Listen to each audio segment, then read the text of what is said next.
Up until last week, I had an awful schedule at my job, working the hours of 8 p.m. through 3 a.m. It'd be around 3:30 in the morning when I arrive home after work. I normally take a shower, have a light snack, then go to bed after watching a few videos on YouTube. I had to keep that schedule for about 3 months, and what I'm about to tell you happened during that period. I've been living in the same apartment for about 3 years now. It's located in a nice neighborhood, and nothing much happens around here. On the third or fourth night after I began working the awful schedule, I came home and began snacking right away because I was hungry. About half an hour later, as I'm watching a video, I heard someone knock on the door, and that scared me a little because the time was so late. I walked to the door, then looked through the people, but no one was there. I thought it was weird since most people ring the bell instead of knocking. In fact, in the 3 years that I lived there, no one had ever knocked on the door. They all used the bell. Anyhow, I went to bed not long after, and nothing else happened on that night. Unfortunately though, the same thing happened again the next night. Someone knocked on the door around 4 in the morning, but by the time I went to check who it was, the person who knocked on the door was no longer there. The knocking continued for over 10 days, and I was definitely concerned for my safety by then.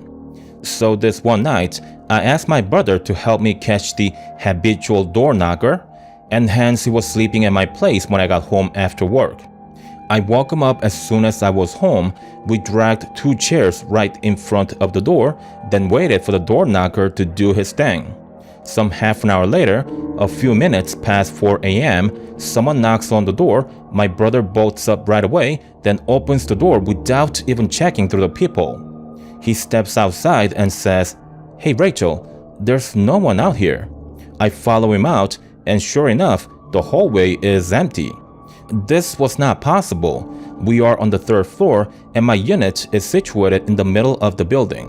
There's about 10 yards of distance from my door to the staircase. For the elevator, you actually have to walk a bit more. From the time that the bell rang and my brother opening the door, there was no way that anyone could cover the distance of 10 yards. No one is that fast, and not to mention that we would have heard the footsteps of a person running.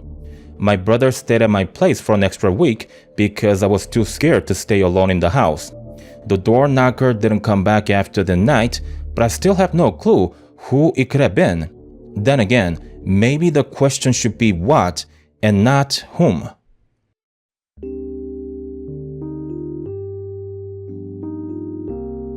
The time was about 7 in the evening, and I was doing some grocery shopping at a supermarket. I'm a single guy and live alone. I don't have to buy a lot of things, therefore my shopping experience is normally in and out, real quick. It took me less than 10 minutes to grab everything on my list, and I was walking toward the rows of cashiers. On the way, a woman had dropped her wallet, and she didn't realize it. Unaware, she turned left on an aisle and disappeared from my sight. I quickly grabbed the wallet and followed the lady. When I was close enough, I said to her, "Excuse me, ma'am," as I extended my arm with the wallet in my hand. The lady turned around, and as soon as I saw her face, I couldn't breathe for a while. I was overcome with sadness for whatever reason, and I began to shed tears. The lady grabbed the wallet from my hand, then said, "Thank you, but are you okay?" I just looked at her for a good 10 seconds because I couldn't stop staring at her. Finally, I said, "I'm fine, I just got some bad news is all." That's when a man walked into the aisle and said, "There you are, I've been looking all over for you. I told you we shouldn't split up." The man was either the boyfriend or husband, seeing as how the woman held his hand, said thanks to me one last time, then walked away. I stood there for a little while longer and watched her walk away. I couldn't understand why I would be so saddened by her face. We definitely didn't know each other, and there was no reason for me to react to her in such manner. But I did, and I couldn't stop crying for a while. The look that the cashier gave me was classic. Once I stepped out of the supermarket, I got my car and parked it near the entrance of the building. I just had to see her one last time. She walked out with her boyfriend or husband some 20 minutes later, and I found myself crying again. It didn't take long for the couple to disappear into the rows of dozens of cars. That was the last time I saw her. Maybe there is such a thing as reincarnation. Otherwise, I can't explain why I reacted so strongly toward the woman. It's never happened to me before. It's not like I go insane from time to time. My heart feels so empty today. I miss her somehow and would give anything to see her just one more time. It is ironic then that I wish I would have never seen her if I could go back and redo it.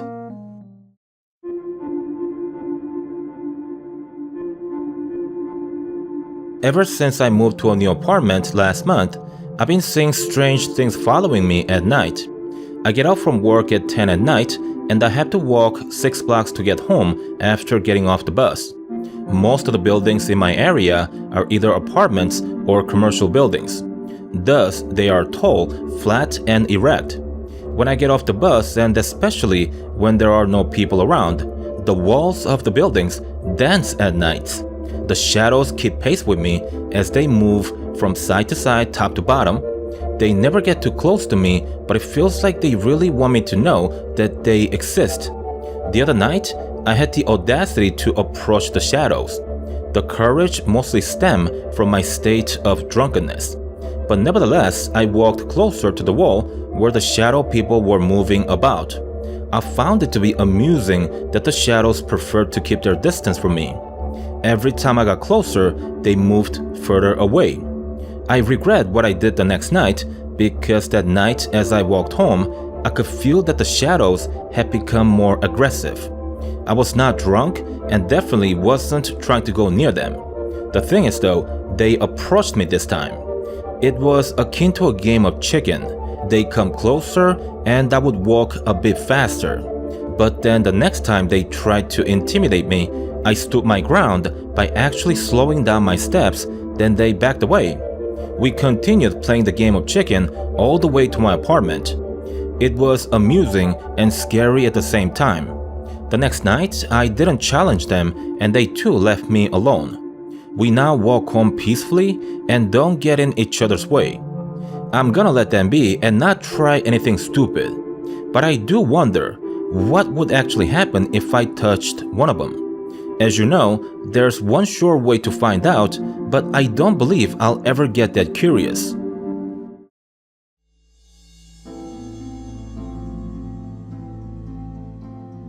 I'm writing to you literally the day after of the happening I'm about to tell you. So last night, the weather was terrible.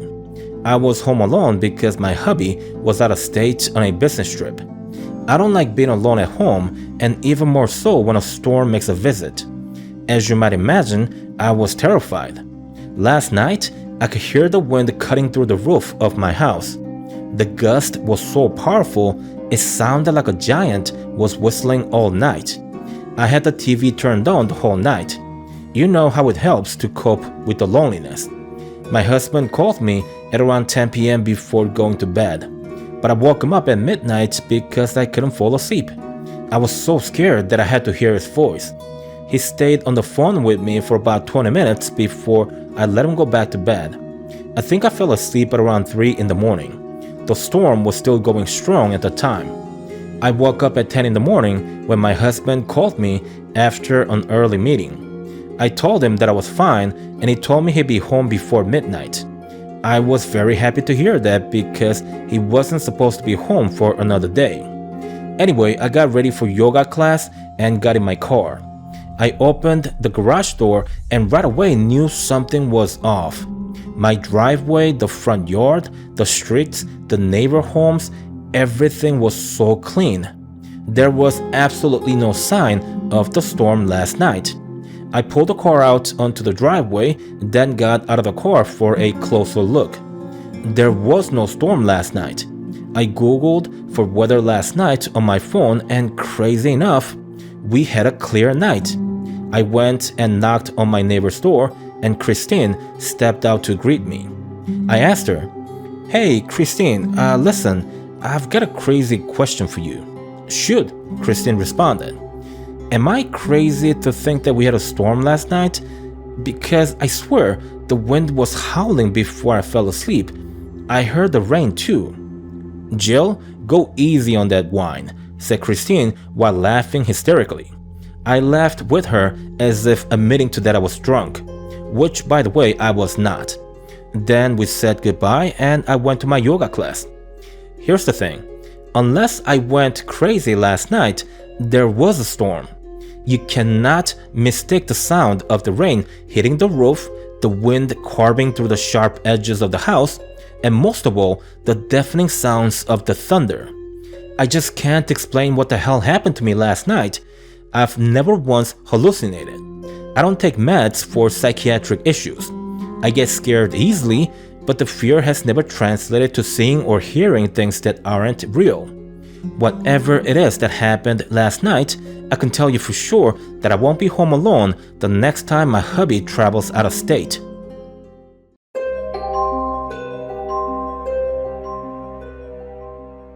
It was on a Tuesday, exactly 2 weeks ago from today.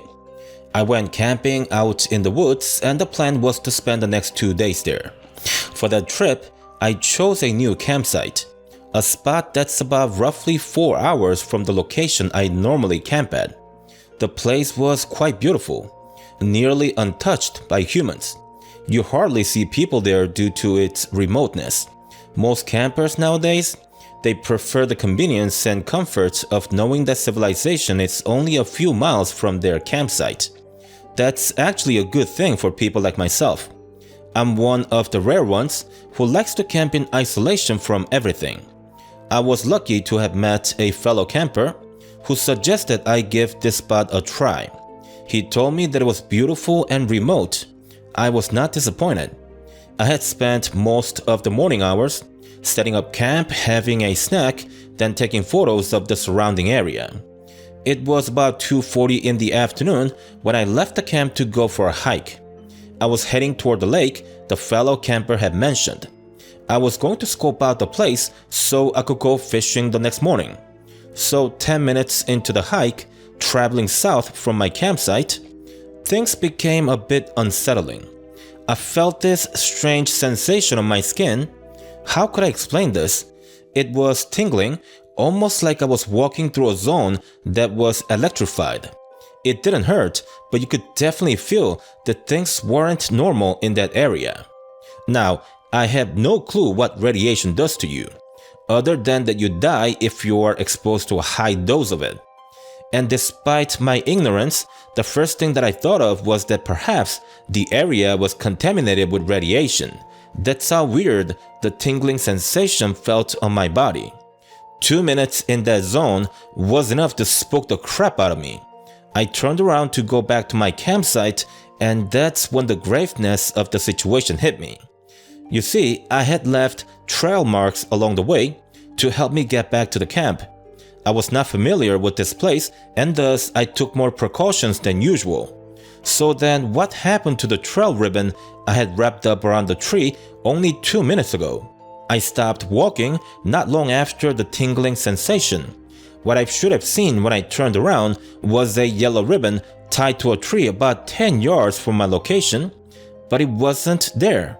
So I checked the compass to get my bearing, and holy crap, the needle was spinning like a freaking roulette table. I realized then and there I was not in a normal place. I'll be totally honest with you. I was about to poop my pants. The place scared the bejesus out of me. It took every ounce of courage in me to try to keep myself calm. In such a situation, you would think that turning around and going back the same way I came from would solve the dilemma. But that solution wasn't exactly applicable in that situation. The crazy thing is, the entire forest looked different when I turned around. I couldn't recognize anything. There was only one thing that I could do. I did a 180 just now. Logically speaking, if I take a straight path in the direction that I'm facing, it should take me to or near the campsite. Hence, that's what I did.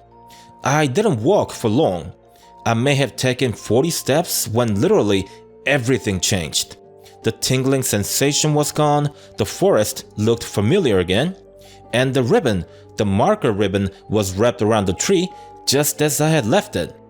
I continued walking and found more ribbons along the way. Then some 10 minutes later, I was back in my campsite. Needless to say, I packed up everything and left the place right away. As much as I love camping, there was no way in hell that I was spending the night there. So what in the actual heck happened to me? I'm not sure, but I do know one thing, and I'm so sure about this. I would bet my house, car, and even my dog that the lying piece of shite of that fellow camper has set me up to get lost in that zone. That, by the way, it leads to a far scarier question.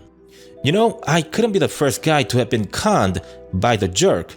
So, just how many people do you think might be stuck in there, lost forever?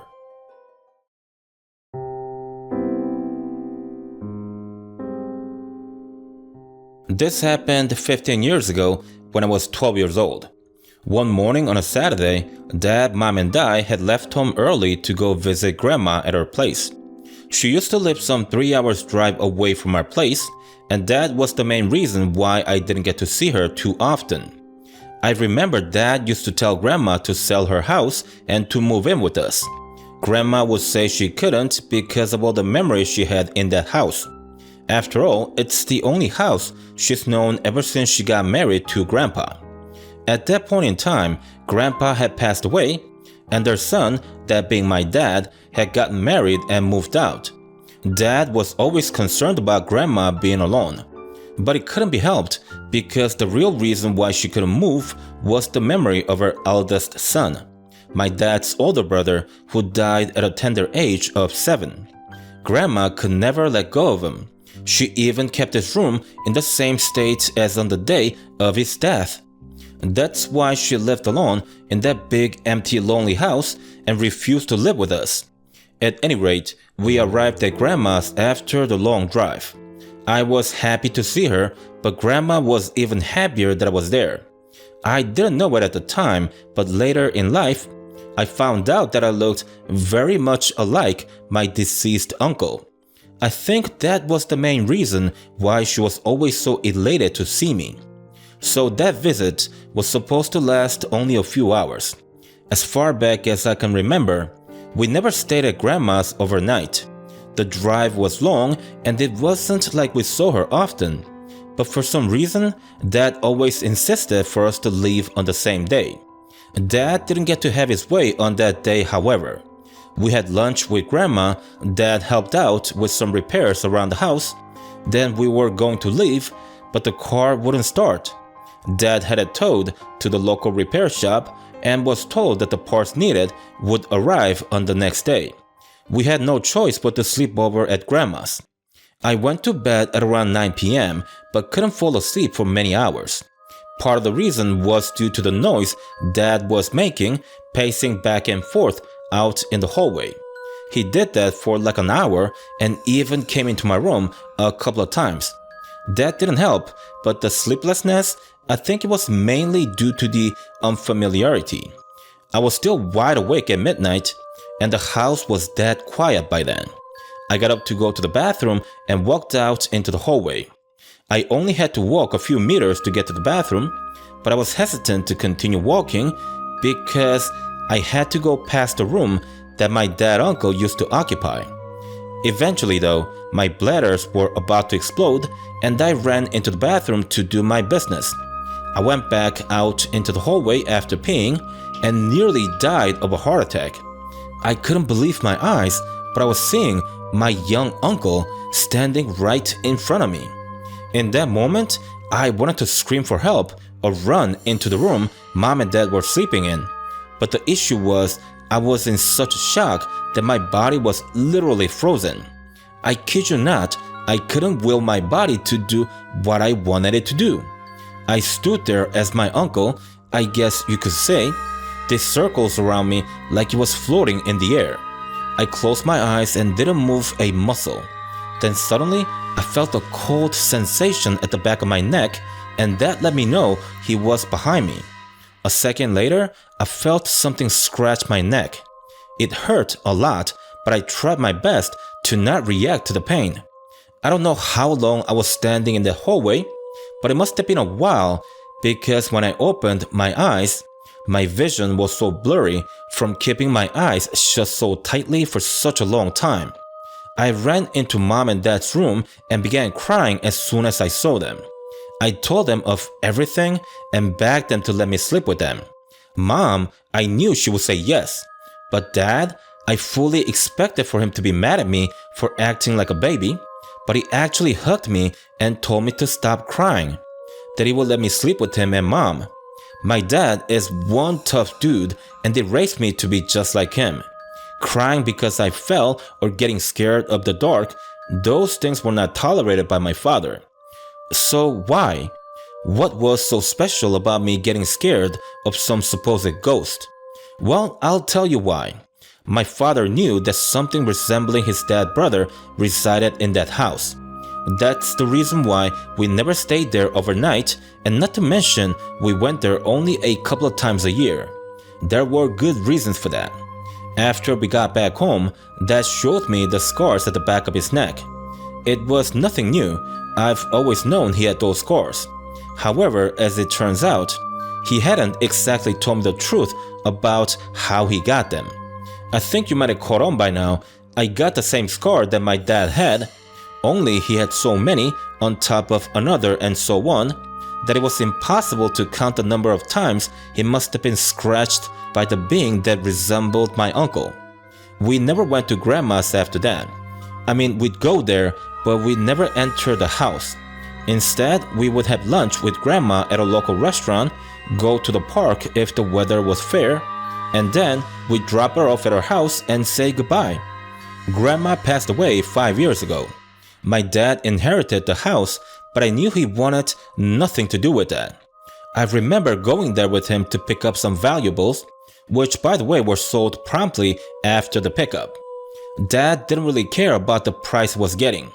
As long as he was getting paid something for each item, he was more than happy to part with them. In the end, Dad pretty much threw out everything that was inside Grandma's house. I thought he would sell the house after it was emptied out, but I was wrong. He actually demolished that and sold the land to a local developer. I recently had lunch with him and took the opportunity to ask him why he had demolished the house. He said these words, "Your grandpa built that house to last 1,000 years. It was designed beautifully and built with impeccable craftsmanship. We would have been paid a lot more money had we sold the house plus the land. But how in good conscience was I going to sell a house that was cursed? What if a young couple became the new owners and their children had to go through the same horror I went through as a child? I wouldn't put anyone through that, let alone a child. That's why I demolished the house, to hopefully end the curse once and for all." I gotta say, I was very touched by those words. I have so much respect and love for my old man. And yeah, that was my one and only experience with a ghost or spirit or whatever that being was at Grandma's. To be frank, I still have nightmares about that night every once in a while. I think it's the scar that reminds me of it. I still feel it at the back of my neck, and this sends shivers down my spine every time I touch it. Don't get me wrong, I function normally like everyone else. I go to work, have friends, and I'm in a relationship with a beautiful girlfriend. But some things that happen in life stay with you forever. It's just the way our brains are wired. All I can do is to fight against the anxiety every time it comes back. Thankfully, my dad had raised me to be strong both body and mind. As long as the being that resembles my uncle doesn't come back, I think I'll be fine. Yeah, I'll be just fine.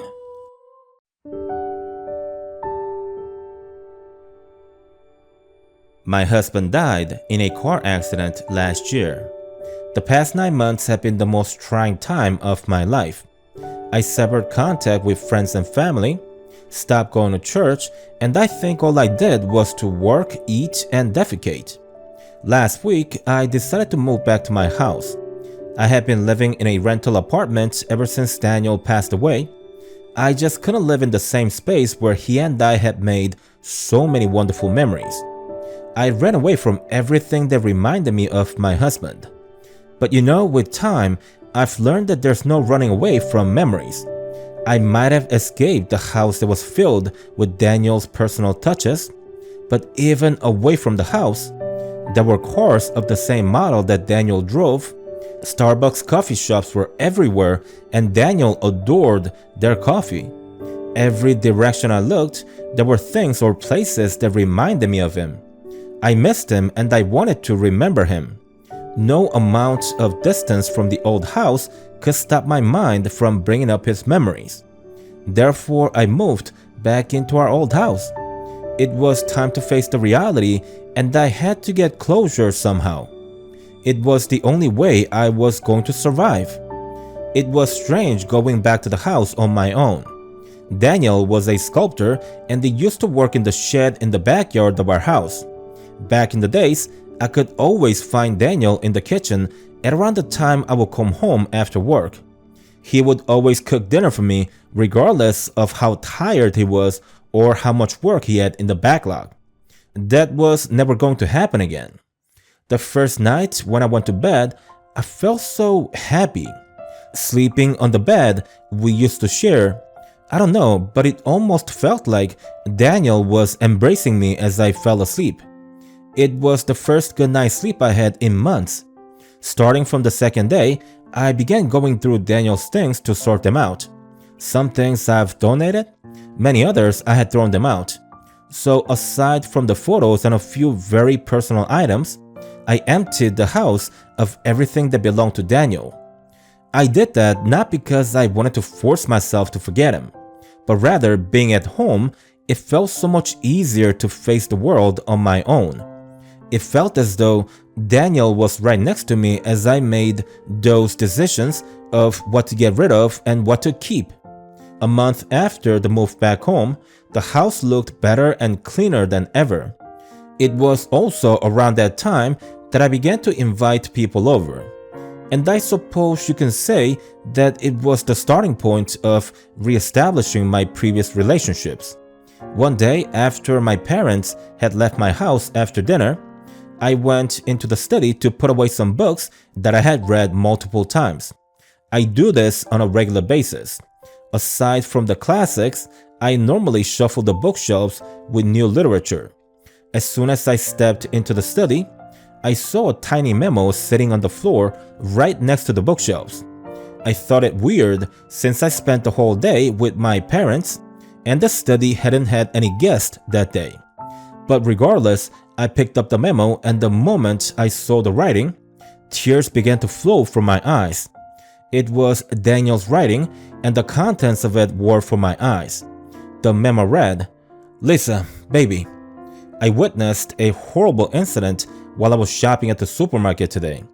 A gentleman who looked not much older than 40 had a cardiac arrest and died at the scene.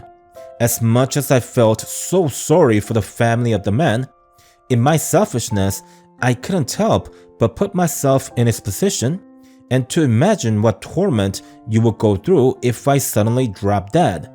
So I decided to write this memo for you in case anything were to happen to me. I also thought it'd be a good idea to put this note in between the pages of your favorite book. I know you read this book at least once every couple of years. My message to you, Lisa, is that I'll always side with the things that are best for you. God forbid something bad happens to you, but if it did, I know you would have the same message for me. That is to continue living your life to the fullest. Your sadness could never translate to my happiness, but your happiness will always bring joy into my soul. Keep me in your heart, but don't let me out until the day we reunite. I love you so much. We should get it on tonight." That was the message. I cried so much that night, but the tears were tears of joy. I loved Daniel so much, and I certainly knew he loved me too, but the degree in which he expressed his love, I could never match it even on my best day. Through the note, he had bested me again. Daniel had somehow freed my soul from the eternal guilt of living a full and meaningful life. The note, dare I say, I don't think it was an act of a moral that I somehow found that on the floor. Daniel was with me through the suffering and the eventual overcoming of them. The note was the last piece of the puzzle that could bring about the final closure. He did that for me, even after death. I love you with all of my heart, Daniel. We'll see each other again one day. Goodbye.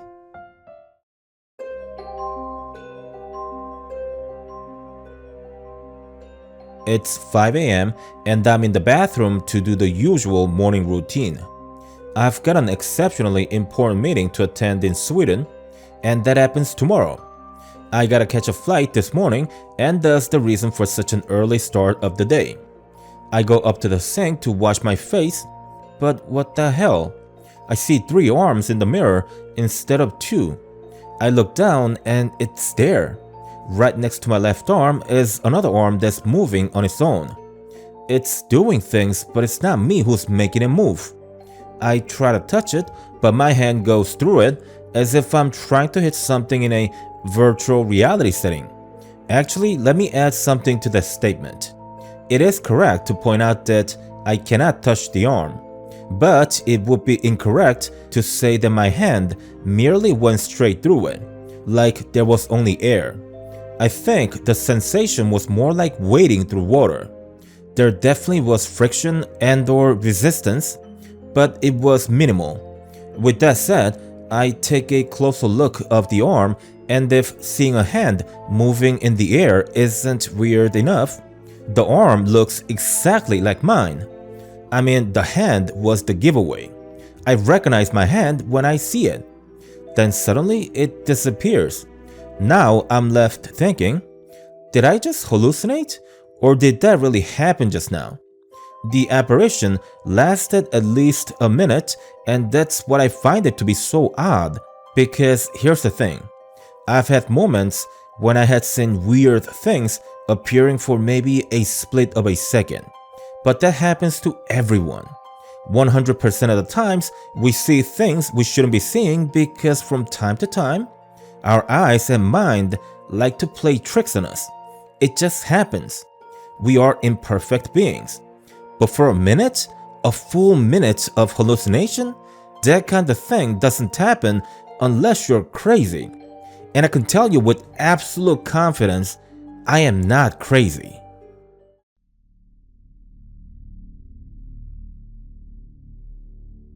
For the last 3 months, I have been working at an assisted living community, which, by the way, some call it the best kept secret in the city. Why, do you ask? Well, that'll become apparent as the story progresses. So continuing, during the first 2 months, I had heard pieces of conversations from the residents regarding another resident who goes by the name of Miss Gray. She is one of the residents in the unit that we call the quiet unit. We call it that because it's literally a unit that's eerily quiet at all hours of the day. As for the conversations, I naturally get to overhear people talking while serving food and as well as when I'm doing the dishes. I couldn't exactly make full sense of the things I had heard up to that point, but it was mostly about skin color, snakes, and video game characters. With that being said, this one day, I was washing dishes from breakfast. Earlier in the day, I had witnessed some odd behaviors from a couple of supervisors, but despite that, I felt okay and comfortable for the most part. After I was done with the dishes, I was ordered to deliver a cart of food and drinks to the quiet unit. I thought it was weird since I normally deliver dinner, but orders are orders, and thus I proceeded to make the delivery. I arrived at the quiet unit and proceeded to enter into Miss Gray's apartment. I was walking slowly toward the table when I saw Miss Gray walking toward me. I stopped in my tracks because Miss Gray was approaching me really fast and she looked furious for some reason. As she walked toward me with that angry face, she asked, "Why are you here?" I smiled and politely answered, "I'm delivering food. Come to the table and eat." However, even before I was able to finish the sentence, she interrupted, "I'm gonna eat you instead." I stayed calm and politely repeated that I was there to deliver her food. But Miss Gray interrupted me again. Thankfully, a CNA, that's basically a nursing assistant, well, she overheard the complaint and came into the apartment to offer assistance. While Miss Gray continued protesting, the CNA stood next to me and said, "She'll change like that right in front of your eyes, but don't let her intimidate you, because otherwise she'll bite." I didn't really understand what the CNA was trying to tell me. Regardless, I had to somehow defuse the situation. I apologized to Miss Gray and added, "Perhaps some food will make you feel better." To that which she responded with some gibberish that I couldn't understand. While she was talking, I saw a glimpse of some disturbing physical changes happening inside her mouth. When she stopped her gibberish, she opened her mouth wide like a lion about to pounce on a feeble prey. That's when I saw it clearly. Her teeth looked to be shifting, and at the same time, they became sharper. It reminded me of the Van Helsing ballroom scene. With that, I had concluded what she might be and why her unit is called the Quiet Unit. Don't get me wrong, I'm not saying that she's a vampire, but she's not like the rest of us. That I can tell you for sure. The stories that I heard about her and their unit, they were actually all real. These people, assuming they are people, they're not normal. That being said, the CNA guided Miss Gray back toward the living room. She told her that someone else would come by to help her with her needs. As for me, I showed myself out of the apartment, then continued the food delivery. The CNA caught up with me a short time thereafter. She wanted to check that I was okay, and I told her that I was fine. She left afterwards, and I as well exited the unit soon after. I arrived back at the kitchen, and somehow every one of my coworkers knew all the details of the incident in the Quiet Unit. As it turns out, word travels fast around here. The first question among the many was asked by one of the cooks. He simply asked, "How was it?" And I responded, "Miss Gray is exactly as people here have described." Initially, I couldn't really make sense of what you folks were saying about her. But after the things I had witnessed today, I know exactly what you were saying, and they all make sense now. I guess you folks were speaking the truth. I went to wash the dishes after that, but I was continually bombarded with questions throughout. I did answer their questions, but kept the response concise. I figured every single one of my coworkers had worked there for longer than I had. Thus, they must know everything that there is to know. There was no need for me to add the details. After that experience, whenever I had to go make food deliveries, I had always wondered if there were more people like Miss Gray in the Quiet Unit. Well, I didn't get to see other residents in the unit, but I did have the displeasure of seeing Miss Gray again sometime thereafter. The encounter was a little different the second time around. I saw her face change in a bizarre manner, and their skin, they looked as though they were infected, as if they would slide off the meat if you just brushed your hand against them. Let's just say that Miss Gray needed little effort to be Halloween ready. I had managed to continue working there without further incident. I did, however, quit at the end of the year, and that was the end of that place for me. Growing up, I had heard a story or two about old people being evil. Well, let me tell you, Miss Gray took those stories to a whole new level for me.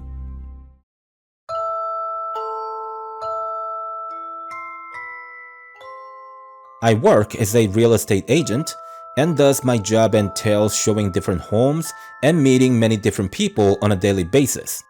The other day, I was scheduled to show 2 exceptionally beautiful homes in Elk Grove, which, by the way, one of the listings, it looked very familiar to me for some reason.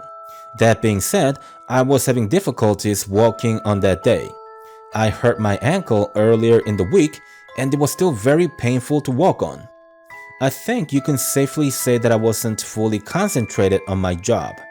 It was mentally draining to have to endure the sharp pain that traveled up my spine every time I took a step. But regardless, this is my job, and thus I wasn't about to disappoint an entire family who came for the showing. The first home I showed was the one that looked familiar to me on the listing. I realized when I arrived there that it was actually the home of an old friend who used to reside there. I hadn't seen her in a few years, but I did get the news from mutual acquaintances that she had to let the property go into foreclosure. If memory serves, that happened only a few months back. But anyway, because my ankle was hurting so much, I told the family to feel free to look around the gigantic mansion while I stayed in the living room with the client's grandma. It was kind of awkward staring at each other without having to say much. As for the house, it's a good property. It did have some maintenance issues like loose and hanging wires and floors that looked to have been damaged from flood, but they all could be mended quickly, and the price was adjusted as a fixer-upper anyway. One thing that I disliked about the property was the dark, creepy, and depressing energy it gave off. The walls looked recently painted, and under normal circumstances, homes like this should emanate happiness and warmth, but not this one. Maybe the grandma felt the same way since she turned to me and said, "This home needs lots of repairs." And she didn't look happy at all. When the family was done with the showing, they all agreed they didn't like the house. So on to the second house we were, and that's where the grandma opened up to me on how she really felt about the first house. She spoke in a low tone. "I like this home a lot more than the first one. To be frank, the first home gives me the creep."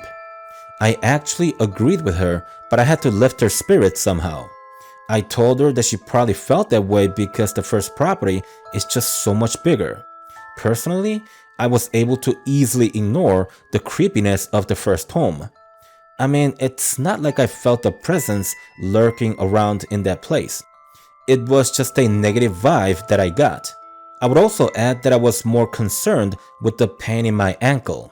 Looking back, I think that's probably why the granny felt the full force of the creepiness in the first home, and I didn't.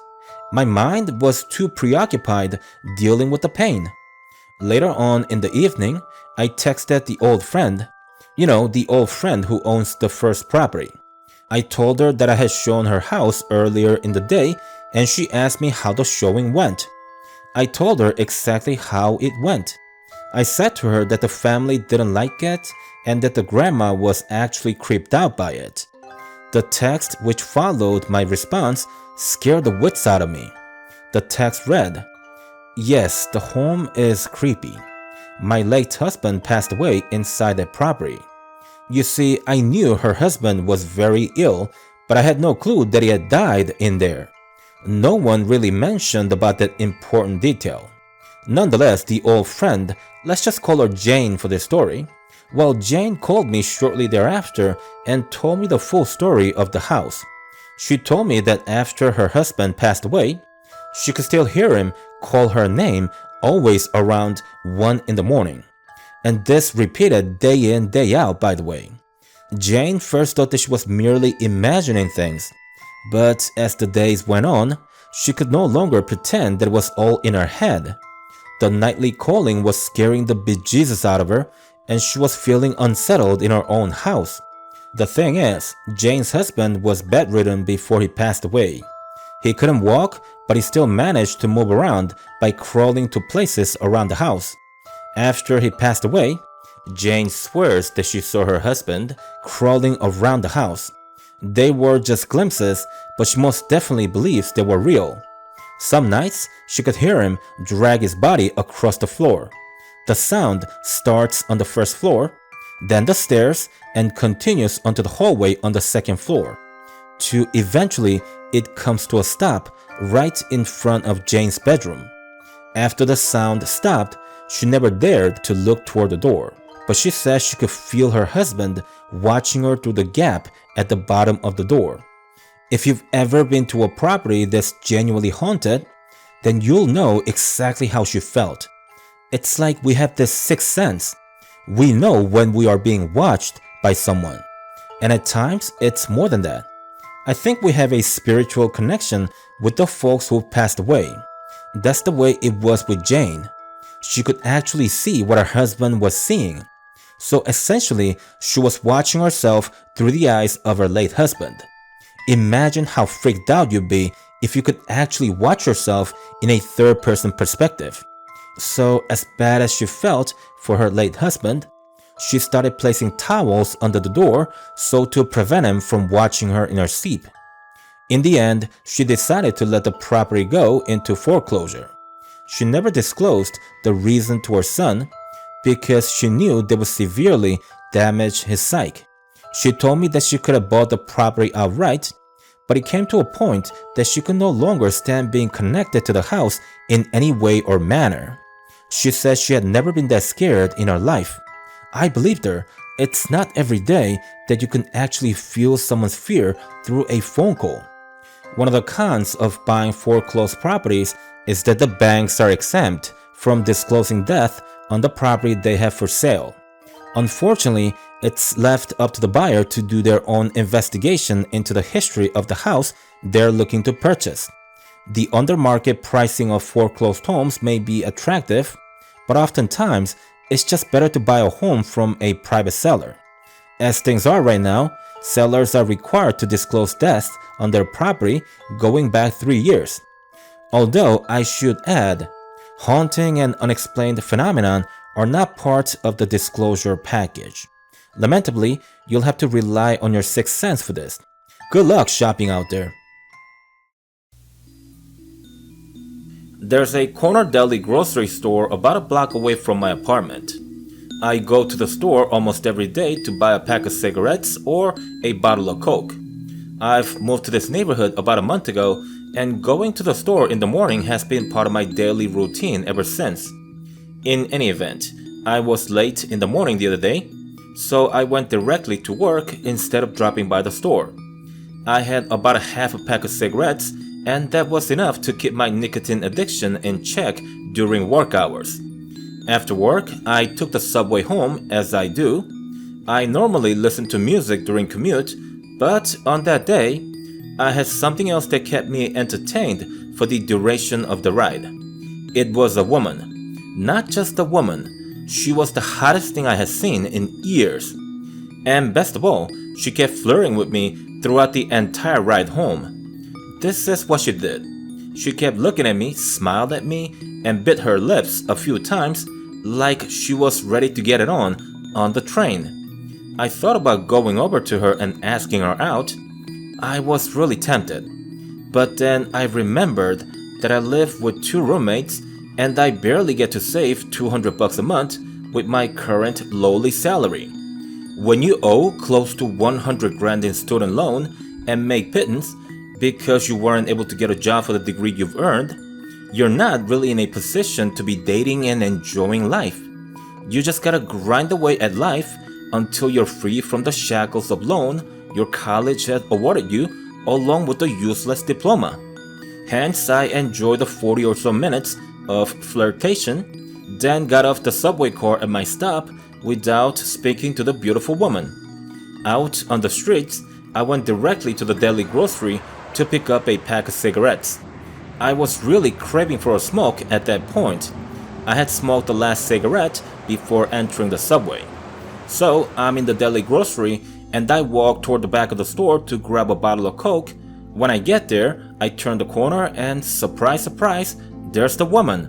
The same beautiful woman who was flirting with me on the train. I was kinda confused because I didn't see her get off the train. It's not like I looked at the train leave after I got off, but it's still weird since she was still seated when I was waiting for the train doors to open. But whatever, I picked up a bottle of Coke, smiled at her, then walked toward the cash register. I was about to ask for a pack of cigarettes, but then saw something that scared the crap out of me. Let me explain. There are 3 monitors inside the cashier's booth. Those monitors display the cash register, the back of the store, and the entrance of the store. The thing is, when I looked at the monitors, the woman was not there, so I turned my head to the right, which would give me a direct view of the woman, and so that she was still there, I was freaked out. I looked at the monitor again, she wasn't there. I turned my head toward the woman again, and she was gone. I walked toward the back of the store to check for myself, and sure enough, she had disappeared into thin air. Somehow, I was the only person seeing the woman, and on top of that, the cameras were not able to capture her. It's been a few days since seeing the woman. Then again, could she even be called a woman? Regardless, I had never been so scared in my life. Just writing about her gives me the creeps. The experience was so traumatic that I don't even look at the passengers on the train anymore. I get on the train, shut my eyes, and don't open it until I count the stops to where I get off. That's how scared I still am. I hope this isn't something like being tagged by a wandering ghost. I don't know anything about the world of spirits, but I think I've read something of that nature in the past. I know that you'll never believe me. No one will believe me. This is the sort of thing you brush off as some urban legend until you experience it firsthand. However, I'm still gonna tell you, ghosts, they are for real. It's either that, or there are people in this world who possess the technology that allows them to teleport to anywhere they like. I don't feel comfortable with either scenario. I wish there was a machine that could erase memories. I really want to forget the other night. My name's Joanna, I'm 32 years old, and I've got a younger brother who loves to travel around the world. His name's Brian, and he's 29 years old. If I have to describe him in one word, I think I choose the word adventurous. My brother never stays in one place for too long.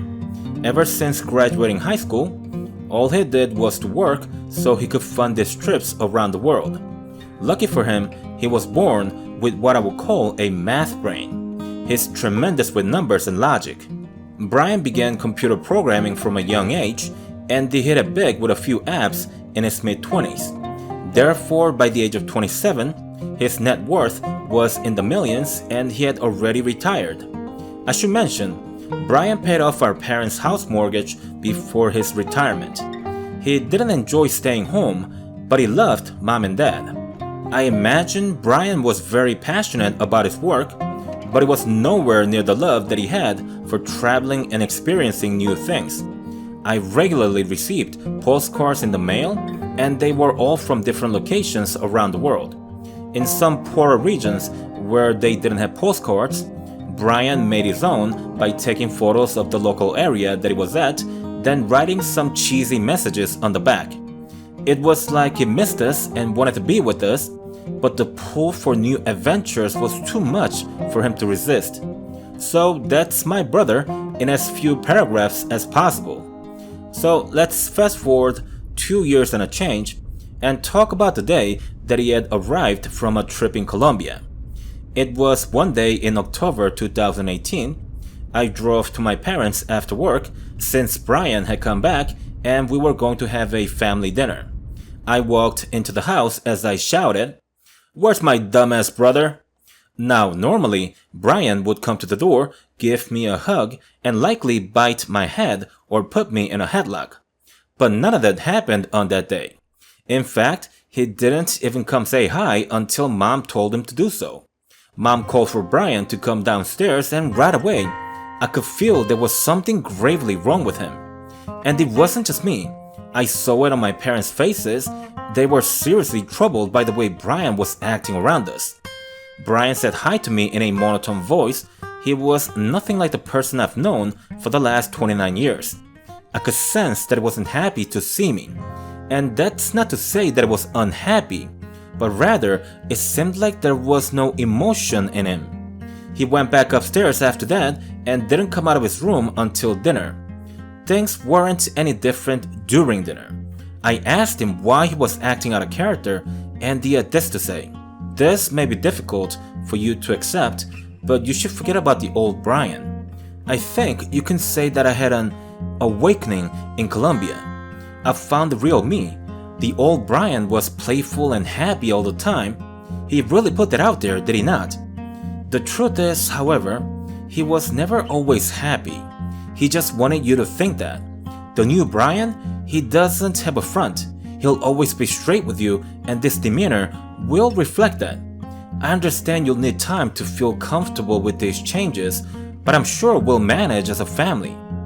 The words that came out of Brian's mouth, they weren't anything like what our Brian would normally utter. I've never once heard him refer to himself in the third person, but more importantly, Brian's never been the serious type. As I've mentioned, he's a very happy and playful individual.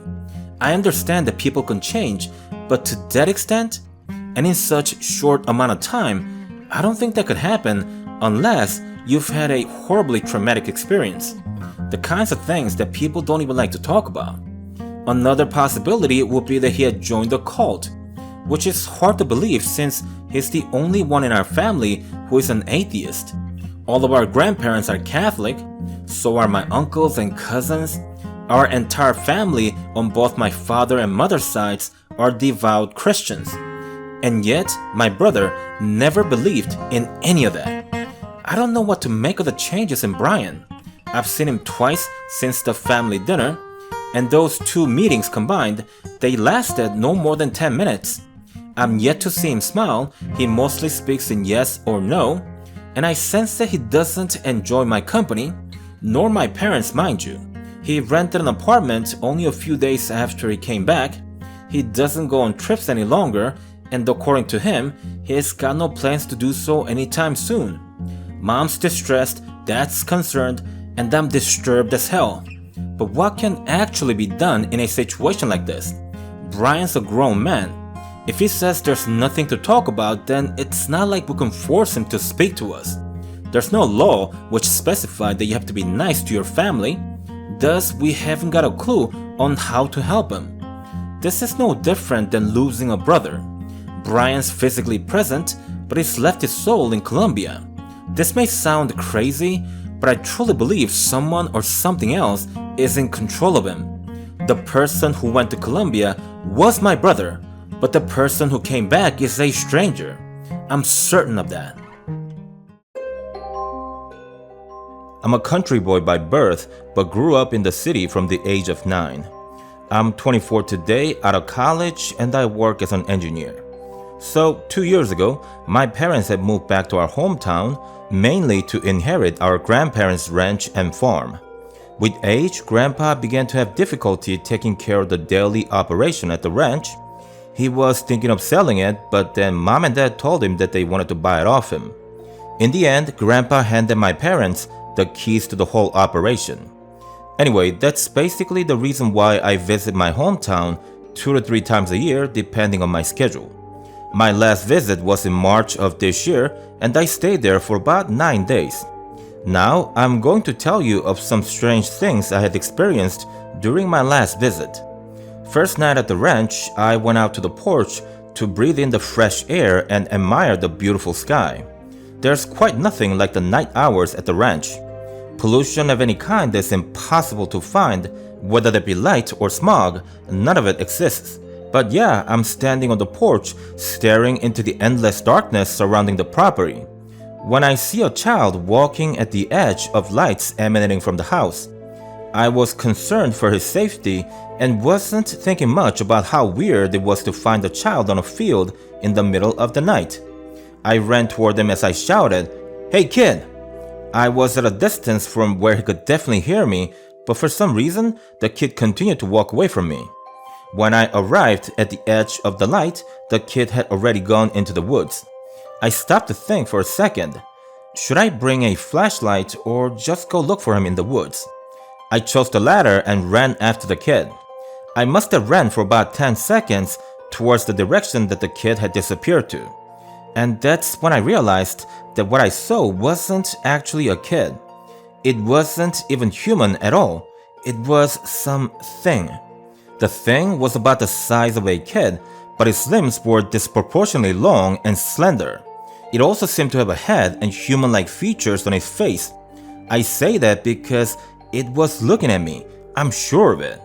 Honestly, I didn't know what to do next. I was afraid that if I moved, then I could scare the creature. And who knows what it would do to me if it freaks out. But then it also didn't seem like the best idea to wait until it made the first move. I didn't know whether it was hostile or friendly. I just didn't want to find out firsthand. Regardless, I'm just standing there frozen still when the thing begins to move again. I saw it slowly backing away, and all the while, we are still continuing to keep eye contact. Before the thing went out of sight, I was also moving away from it. About a minute had passed, and the thing was completely out of sight. Obviously, I ran back home like my life depended on it. I told my parents and grandparents about the sighting the next morning.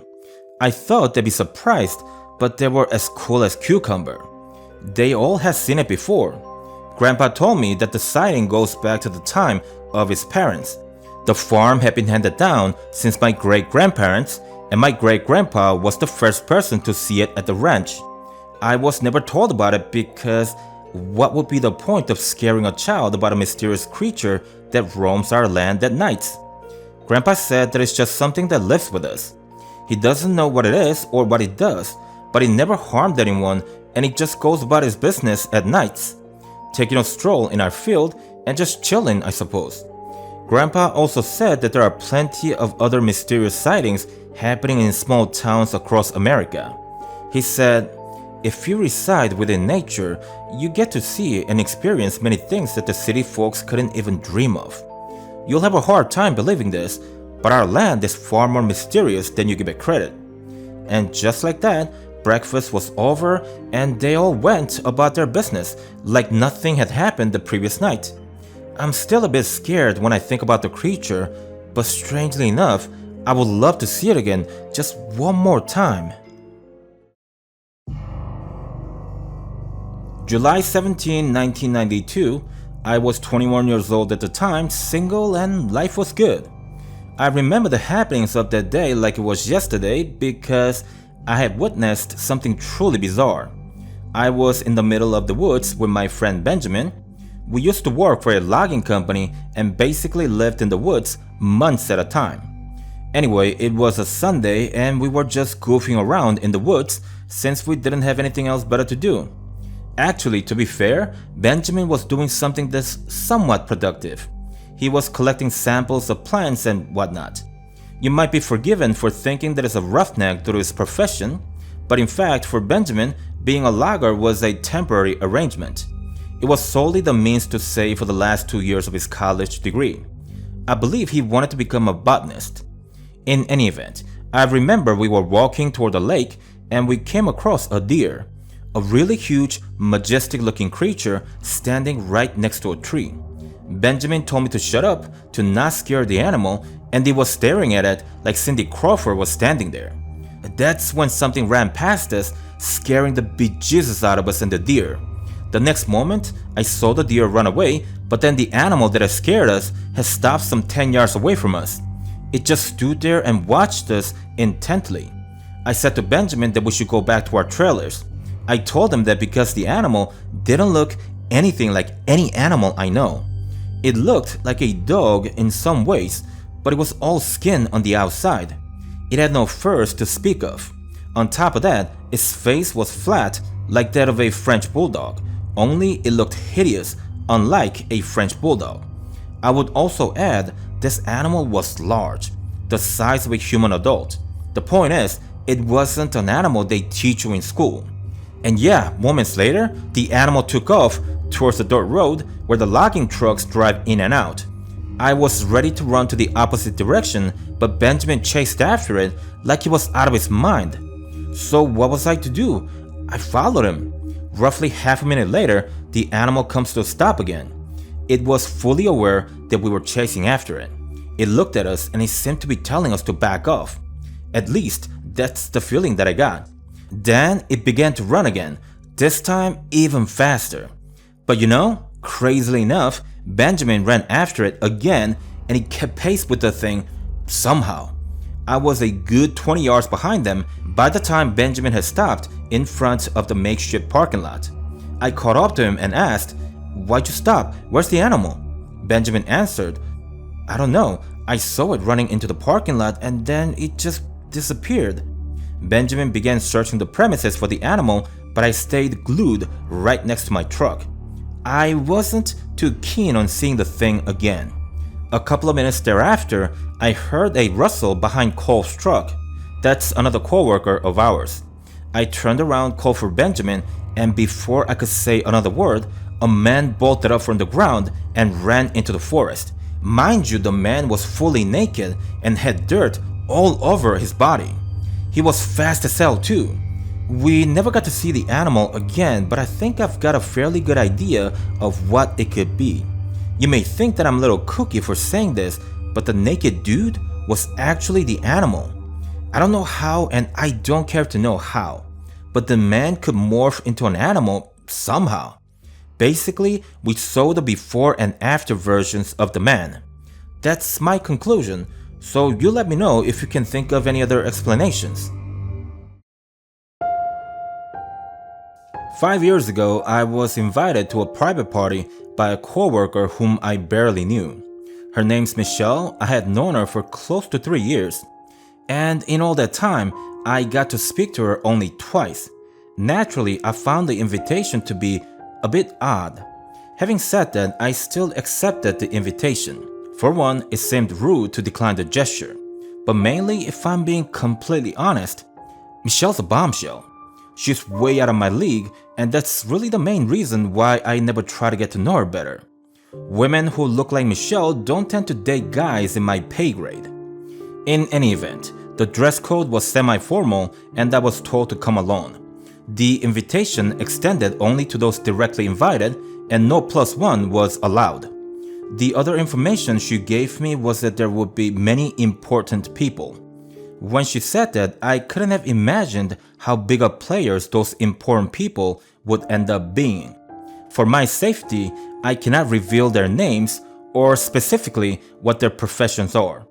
Just try to imagine a mansion filled with big names of Hollywood, Silicon Valley, and of Washington, D.C. They're not the sort of people you just hang out with. Let's put it that way. But yeah, I arrived in front of the property where the party was supposedly taking place. I arrived in style, by the way, since a limo had been sent to pick me up. When I stepped out of the limo, I physically felt my jaw drop to the floor. I had seen huge mansions on YouTube and whatnot, but I've never been to one in person. The building was objectively beautiful and classy, but to me personally, it felt more imposing than beautiful and gloomy rather than classy. Think of it this way, my brain was telling me that I'm supposed to want to get inside and enjoy this once-in-a-lifetime experience, but my heart, it felt heavy and anxious. In retrospect, it's kind of amazing how we often can feel when something bad is about to happen. Yeah, a little spoiler there for you. I proceeded to enter the mansion and my jaw dropped to the floor once more. As I had mentioned, there were some big names at the party. I did what I could to hide my astonishment, but I'm fairly certain the look was written all over my face. For the next 2 hours at the party, I was greeted by Michelle, drank some stuff, met some people, and did nothing much else. Honestly, I wanted to leave. I felt out of place and uncomfortable. Not to mention, Michelle was busy doing her own thing. So I was going to get up from the exceptionally comfortable couch I had my butt parked in, but something was wrong with my legs. It was all wobbly and weak. I had 5 drinks in total, and that's never enough to get me that drunk. Something was wrong with me. Regardless, I tried getting up and right away I could feel my legs buckle under me. What followed the fall were blurred vision and extreme dizziness. Someone had put something in my drink. I was completely immobilized, with the only body part still working being my eyes. I could still see a little through the blurriness. A minute or two had passed, I was still on the floor, unable to move, and I could barely keep my eyes open. 3 men approached me and they began dragging my body to somewhere. I didn't have a point of reference or sense of direction. Whatever they put in my drinks, it wasn't just affecting my body, but my mind as well. I remember people gathering around me and a couple of other men who seemed to be unconscious. The 3 men lay my body on something cold and probably about waist high. My head was turned to the left, away from the crowd and looking toward the unconscious man. That was followed by some 5 minutes of what I could only call a ritual. Then I saw it. I saw a person come into view, the room became silent, and the man began changing into something inhuman. I couldn't see it clearly, but I know something was growing out of the anal region of the person. the man changed into something that looks half human, half lion. I'm not saying that it had furs, but his head grew to the size of a tire, his waist shrank to half the original size, and then it began to make creature-like sounds that no human should be able to mimic. The now mutated creature walked over to the unconscious man, and it did something to them for a while, but I couldn't really see what because of his huge torso blocking the view. The last thing I remember is the creature looking down on me.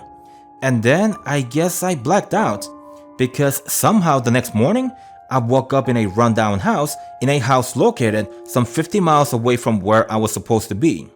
There was no one in there but me. The first thing I did was to check my body. I was scared that they may have done something irreversible. I looked intact enough. I had to walk for an hour to get to the nearest paved road. Then I walked another hour to get to a gas station. Because I tell you, in real life, people don't stop for you when you hitchhike. I saw about 20 cars pass me by before I got to the gas station. My cell phone was missing, by the way, hence the reason why I couldn't call for help. I got my tablet out and called Michelle as soon as I arrived home. I was going to confront her about last night's happening, but then I remembered all those influential people at the party. It seemed like a really bad idea to make enemies with her. So then all I did was to ask her when she had seen me last at the party. She told me that I had left with a group of men, that I looked very chummy with them, and that I was very much wasted. I apologized to her for the crude behavior and asked if I did anything else I should apologize for. She said it was all good. What a lying snake. Before hanging up, she told me about another party coming up and that I should come. When I declined the offer, she said, "Are you sure? Your friends will be there. I'm sure you guys exchanged numbers and all. You guys were having so much fun. Are you certain that you don't want to touch base with them again?" I said no to her, and firmly this time, but she insisted that she remind me of it in a week's time. I gave my boss a 2-week notice the next day, but I didn't just quit the job. I actually moved to another state as far away as the new job could take me. It's been 5 years since the party, and I still have no clue as to what really happened that night. You know, I don't think I'm supposed to remember anything from that party. For some reason, whatever they put in my drinks, it didn't have the same effect that it had on the 2 other unconscious men. The thing is though, I'm not sure if that's supposed to be a good thing or not. Look at it this way, I'm a grown man, but I still cower in fear some nights. I need help. I gotta see someone about this. But what do I tell a shrink in our session? That I had seen a human mutating into a monster? Yeah, I'm sure that'll yield an accurate diagnosis. I want to stop living in fear. I just want to pry out the memory from that night and go on living my life like nothing has ever happened. I'm desperate. I don't know what to do. To start things off, I have to tell you that this story isn't a first-hand account. It's something that happened to my mom's best friend, Molly, and I was told about it when I became an adult. So here's the story. The year was 1965, and my mom was 11 years old at the time. Mom tells me that she snuck out of the house one night to meet up with Molly in the woods. They lived in a rural area and were surrounded by nature. The plan was to meet up with a few other girls from school, and they were going to perform a ritual. The ritual is a story that's been passed down in town for many generations. If you do it right, it supposedly spawns a spirit and you can ask it questions about your future. But if you don't follow the instruction to the T, then the ghost will take you with her to the afterlife. That's the short version of the story. The friends were to meet at the old abandoned manor deep in the woods. Walking there would take Mom and Molly about 20 minutes, but they weren't concerned because that place was like their backyard. They hung out there all the time.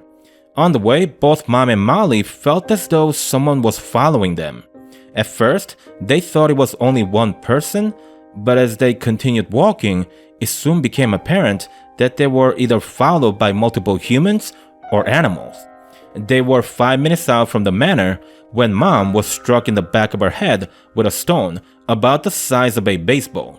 She screamed and fell down in pain. Then Molly panicked and ran off, leaving Mom to fend for herself. Mom says she saw Molly running and she lay on the ground in pain. Just seconds thereafter, she says 2 strangers began to chase after Molly. Pain be damned, that's when Mom just got up and began running toward her house. Mom says that she can't recall the 15 or so minutes of running she did to get home. She was hysterical and terrified. It may be that the severe trauma had made her block that memory. Nonetheless, she got home safely and woke my grandparents up so they could help Molly. Grandma called the police while Grandpa went out and gathered a few men in the neighborhood to search for the girls. Grandpa began searching the woods some half an hour before the police could even start the search effort. But they failed to locate Molly. When day broke, Mom got the news that the friends she was supposed to meet at the manor were safely back in their homes. Sadly, the same couldn't be said for Molly. She was gone and there was no lead to further expand the investigation. Molly still remains missing and the case went cold. Till this day, Mom has zero clue as to why the abductors chose to take Molly and not her, especially considering that she was in pain on the ground for easy pickings. Mom's grateful for how things turned out for her, but even after so many years, I sense that it was really painful for her to talk about it. I can understand now why she was so protective of me and my brother when we were young. I could have never imagined that such a tragic experience was the reason for it. I've been more attentive and caring towards Mom ever since I've learned of the incident. She still deals with depression and anxiety attacks.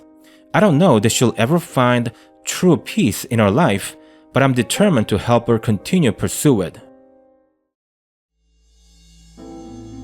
I used to get bullied a lot back in high school. I went through this terrible phase of acne, thus I lost all self-confidence and learned that people can smell weakness from a mile away. Bullies are like sharks that stalk the weak and injured. Needless to say, I met an ideal prey back in high school. Naturally, as fishes have evolved to swim in school to better protect themselves from predators, we, the bullied, did the same. After a year in high school, I was in a group of 4 friends who were not welcomed in any other circles. We were the outsiders, the unwanted, so we found solace in each other's company. One of those friends was named Abigail. We were all considered to be weird by others, but if you ask me, when it comes to weirdness, Abigail took the cake and she ate it too. Don't get me wrong, this isn't a bullied trying to bully another, just as unfortunate. Let me explain the things she used to do. After school, we used to hang out at my place and often have a tea party. Weird from the get-go, right? Well, that was Abigail's idea. I didn't really enjoy tea at that age, but it gave us a chance to sit down and talk. We needed that. But you know, it's just that Abigail did really weird things during the tea parties. At the start of it, I would bring the tea, we'd all sit down, and Abigail would begin to murmur something incomprehensible. We laughed and asked her what the hell she was doing the first couple of times, but after learning that she doesn't say anything back to you during her ritual, I guess you could call it, we just let her do it and be done with it.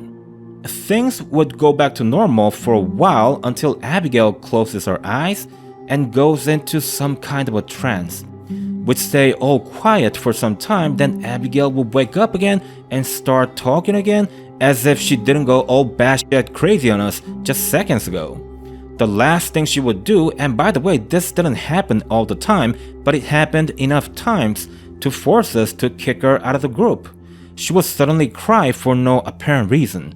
We'd ask her what was wrong and what we could do for her, but she couldn't stop crying and wouldn't say anything back to us. With time, she drifted apart from the group. The fault was partly ours and partly Abigail's. I feel bad to think about it today. We were all in bad situations. We could have been more understanding. We could have asked her more, should have tried harder to make her tell us what was really going on in her life. At the time, however, she really freaked us out. And to be totally honest, remembering the things she used to do still kinda gives me the heebie-jeebies. I guess I'm still not sure. Maybe it was a good thing that she didn't stay in our lives for too long. I know, I'm all over the place. I think it's the guilt doing the talking and not me. I gotta face the facts. We were all kinda weird, but Abigail took that to another level. We were all kids and none of us had the tools to help someone in such condition. I'm gonna leave it at that.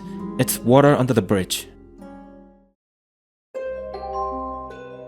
The time was 11 p.m. and I was walking home from a local coffee shop. I was 2 blocks away from my apartment when a fight broke out between 2 men who were standing some 10 yards in front of me. I stopped and was about to cross the street, but what happened next froze me in my tracks. One of the men was 5'7" or shorter, and the other was at least 6'3". The taller guy was also muscular and the shorter one looked really skinny. Surprisingly though, somehow the short one was beating the daylights out of the tall one. Now, here's the thing. If that was the end of it, then you could chalk it up to a lucky punch, or maybe the short guy trained at something. The problem with that is that the short one was soon after jumped by 2 other men, possibly the friends of the taller guy, and he was still winning. Here, let me be more specific. The short guy got punched several times and those punches landed, but they had no effect on him. The short guy punched one of the men in the jaw and that guy lost consciousness right away. He was knocked out cold. Then there was the final punch that landed on the short guy. Care to guess what happened? The short guy was punched on his face. He showed no sign of feeling pain, and it was actually the puncher who was holding his fist because it was hurting so much. The next thing you see is the short guy landing a punch square on the jaw, and the last guy got knocked out cold as well. The fight was over, and I was still frozen in the same spot where I had witnessed the entire fight. Instantly, the short guy took a quick look at me, then turned around and ran away like I was his kryptonite. Now, you may think his superhuman strength is the most surprising thing about the whole incident, but that wasn't it at all. It was the last thing that happened which surprised me the most. It was his speed. It was how quickly he ran and disappeared into the night. I used to be in track and field in high school. I've been around fast guys and I know how much distance a fit and athletic male can cover in 10 seconds. So let me tell you this. The shorty, he ran a distance that should have taken him at least 10 seconds in 5 seconds or less. I don't know what he is and how he does what he does, but I know he's not a normal human being. That much I'm sure. I went to the Dominican Republic in 1998 as a member of a volunteer group who were there to provide medical assistance. We were obviously situated in one of the poorest towns in the country. The living condition there was pretty horrific. It was a small town. I think I remember hearing some 120 residents residing there. They used to have a much bigger population in the past, but at the time of our arrival, things had gone south for them for some time and thus the small population. Due to that history, there were many empty buildings in the area. They were run down, covered with overgrowth, and extremely unsanitary. I saw dogs defecating on the floors and kids urinating on the walls of the outside of the buildings and as well as the inside. Needless to say, the stench was strong near the empty buildings.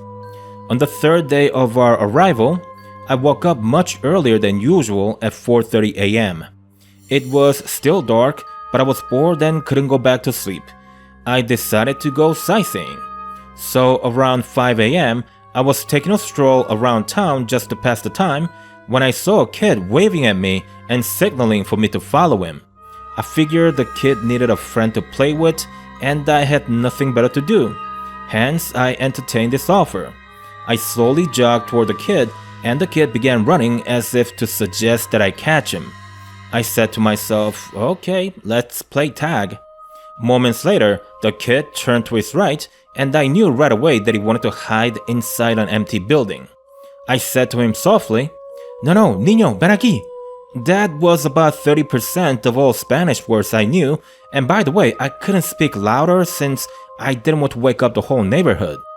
Anyway, the kid was too far for me to catch up to him in time, so he ended up going into the building a few seconds before I arrived at the entrance. I followed him in right away because I didn't want him playing in there. As I had mentioned, the empty buildings were pretty disgusting, especially the ones near the current residence. Inside the building, I noticed that most windows and doors were boarded up. I mentioned that because on the side of the building that I went in, there were only holes where there were once a door and a window. So one side is totally blocked off, whereas the other side is fully open. That being said, I checked the first floor in less than 30 seconds since the entire floor was empty. So I went ahead and checked the second floor, and that's when I got confused. The second floor was also empty. There were no furniture or doors anywhere. Also, the windows were not boarded up, and thus you could see the entire floor clearly. Now, you put two and two together, the kid should have been there, only he wasn't. Clearly, the only way out is through the door from where I entered the building. I say that because the window on that side was a bit too high for a 5-year-old to climb through. So, if the kid wasn't on the first floor or the second, where was he? Well, that's the question I still ask myself today since I never seen him after that. Later that day, I took a translator and visited every household to ask if they had lost a kid. Fortunately, yeah, it is fortunate, I guess. No family in town said yes.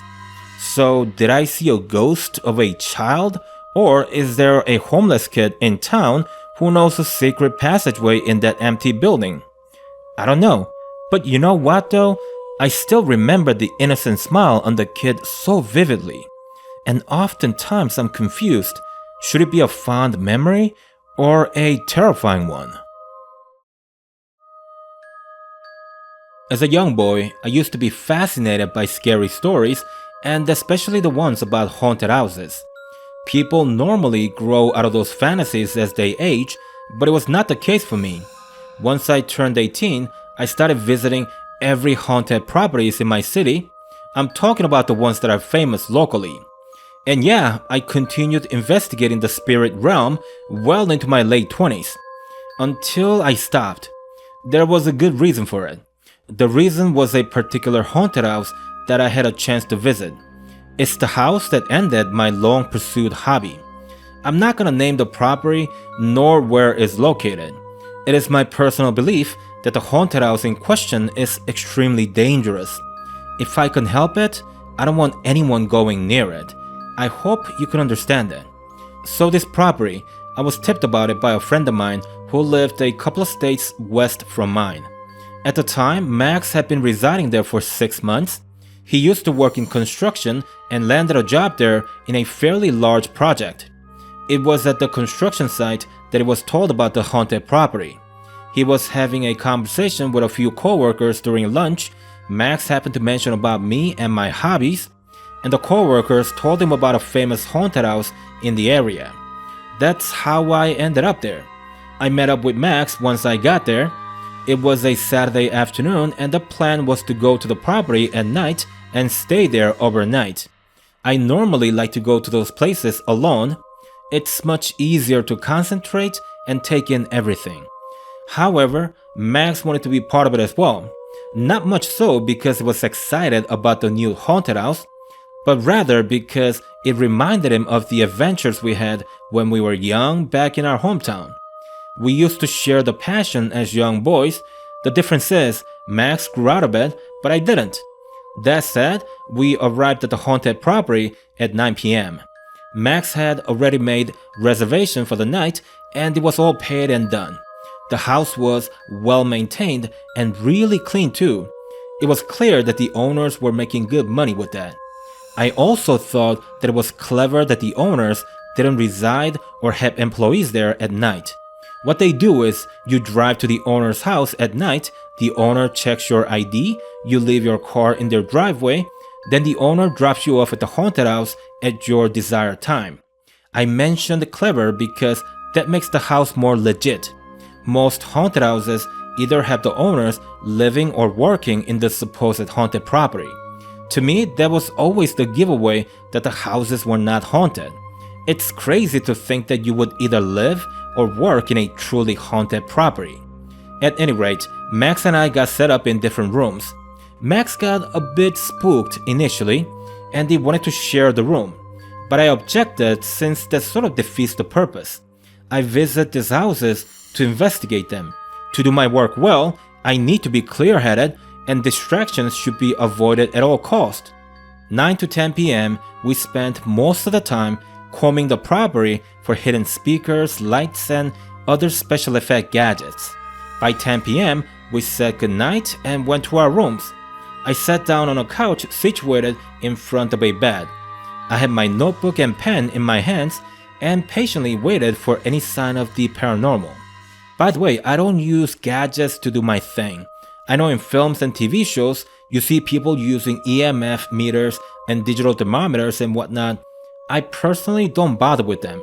I solely rely on my senses to detect anomalies and document them on paper. I keep things simple.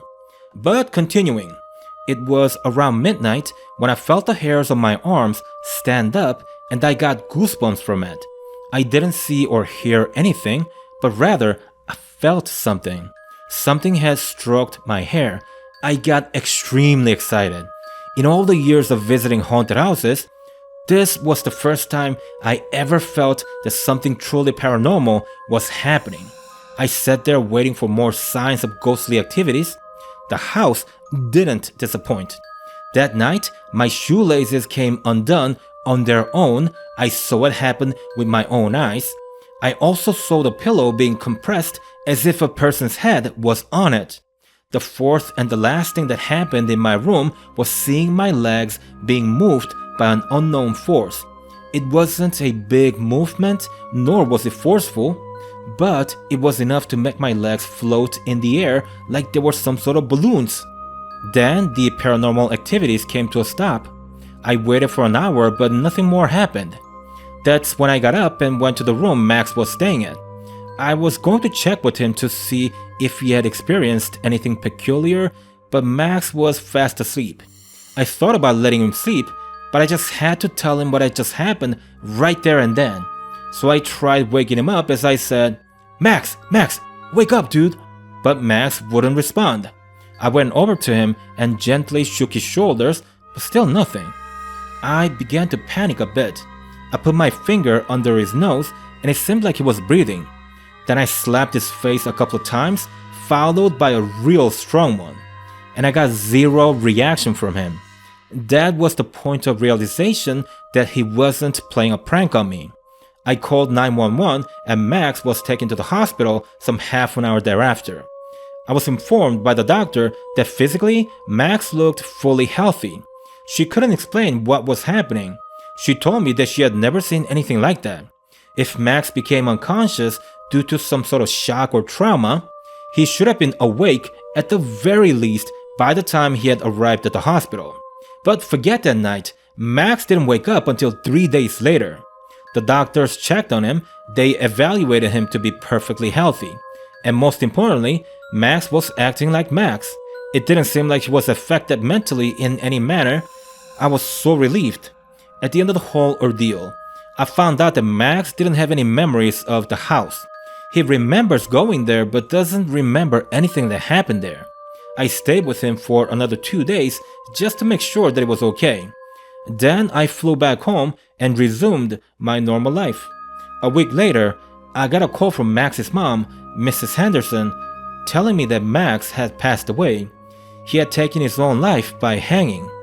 There was no last letter, no sign that he was struggling with anything. He just did himself in for no apparent reason. I had spoken with him on the phone only a couple of days back. He seemed perfectly fine. Mrs. Henderson tells me that he was doing fine financially and that there was no trouble in his life. There really was no reason for him to end at all. I thought it hard before the funeral whether to tell Mrs. Henderson about the haunted house. I chose not to. Her having that information wasn't going to change anything. it was only going to make her feel even more terrible. After Max's funeral, I had a chance to speak to several of his coworkers who came to pay their respects. They were all confused and shocked for what happened. No one could understand why such a happy and aspiring person would do such a thing. Sadly, I think I know the answer. It's the house and whatever spirit that inhabited. Malevolent spirits seek to do harm to those that fear them. I wasn't scared at all, but Max was fearful of the house from the get-go. I should have never left him on his own. I've lost a friend because I sought the knowledge of the underworld. Some things in this world are not meant for us to know. If only I had known this sooner, Max would still be with us today. This is a story about a terrible real estate investment. We gotta rewind the clock to 10 years from today, and that's around the time when I had purchased a $300,000 property in the middle of nowhere. I was 42 years old at the time, and I had been retired by then. I ran a business for 15 years and had made enough money to go into a comfortable retirement. My sisters thought that I was crazy for giving up on such lucrative business, but they weren't so against it when they learned that I was going to give it to them for almost nothing. My sisters are good people. I'm not bad-mouthing them. I'm only trying to make a point that I only need as much money that's going to afford me a comfortable living. I don't need a yacht, a dozen supercars, or a $10 million mansion. Hence, I was able to walk away from such a moneymaker and still be happy afterwards. Anyhow, I chose an extremely remote location of the house because I wanted to retire where I would be left alone. I'm an introvert and I very much appreciate my personal space. The big old cabin was the perfect place for myself. Initially, I spent most of my days making repairs to the property. It was a big building and it was sitting on an expansive plot of land. I happened to get it at such a good price because it was a fixer-upper. Looking back, making repairs to the cabin was such a therapeutic experience. It was a lot of fun in the beginning. About a month had passed in the new house when things began to happen. Maybe I should rephrase that. I should say, when I began to accept that strange things were happening in and around the house. For example, I was repairing the door one day. I had a hammer, a screwdriver, and a couple of wooden wedges by my side for easy access. The first thing I do is to grab the wedge and pin it under the door. After I get the door at the right angle, I reach for the screwdriver in the general direction without looking, but I can't get a hold of it. So next, I look down, thinking that I will see the screwdriver, and it's not there. I get up and look around in search of the screwdriver, but it can't be found. Then a few days passes, and I open the fridge to grab a beer. Guess what I find in there? Yup, you already know it. Somehow, the screwdriver is sitting in the fridge. There was also this one time when I was reading a book by the fireplace. It was an unusually warm winter day, and thus I didn't have the fire going. But yeah, I'm reading and enjoying my coffee when the fireplace sets ablaze all of a sudden. Now mind you, I don't remember adding firewood in the fireplace that day. As I had mentioned, it was a warm day and I didn't need fire. I do remember cleaning out the fireplace in the morning, but I'm sure I didn't add the firewood. But regardless, that's not the main concern. The issue was how the fire had started on its own. And we're not talking about a small fire gradually building up to something big. No, it started out as a big fire. It was as if a giant stove was installed in the fireplace. I got more stories of weird happenings that I can talk about, but I won't, since I think you got the general idea of the hauntings. I'll wrap up the story with the last paranormal activity I had experienced in that house. Call it an eviction event. So check it out. I went to bed early on that fateful night since I was extremely fatigued from all the work I did during the day. In the middle of my slumber, I felt something touch my neck and back, and that woke me up like a motherfucker. I got up and was about to turn on the lights, but before I could flip the switch, the lights had turned on their own. I stood in front of the bed, motionless, like I was paralyzed. Frightening seconds ticked by as the house came alive. Whatever that was controlling the house, it had turned on all the faucets in the bathroom and in the kitchen. All the lights were on all throughout the house. The fireplace set ablaze, the radio went crazy, and finally, the emergency generator got turned on all on its own. It was a party up in that bitch. I started getting dressed when I saw the door open and close on its own. I took that as a message from the house telling me to get the fuck out. I did. I grabbed the keys to my truck and ran out of the house with my tail between my legs. I spent the night in the truck and didn't dare go back in the house until midday the next day. Once inside, I packed some essentials in the suitcase, then drove 6 hours to my sister's. I spent the next few weeks emptying the house of my belongings and left the property to rot on its own for the next 5 years until someone offered to take it off my hands. I warned the prospective buyer about the house being haunted and that he really should think twice about buying it. He wasn't deterred though. He told me that he didn't care for the property. What he wanted was the land that the house was built on. I can't tell you with absolute certainty, but in actuality, I think he wanted my property because it was haunted. I'm telling you, he was elated when I gave the okay for the sale. Not to mention, I put the property out on sale for $150K, but he offered $200K because I was reluctant to sell it. Regardless, it was a good deal for me.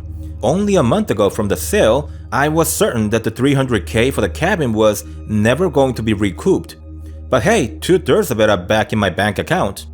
What the devil the new owner does with the house is no longer my problem. I made an honest deal. I can live with whatever results.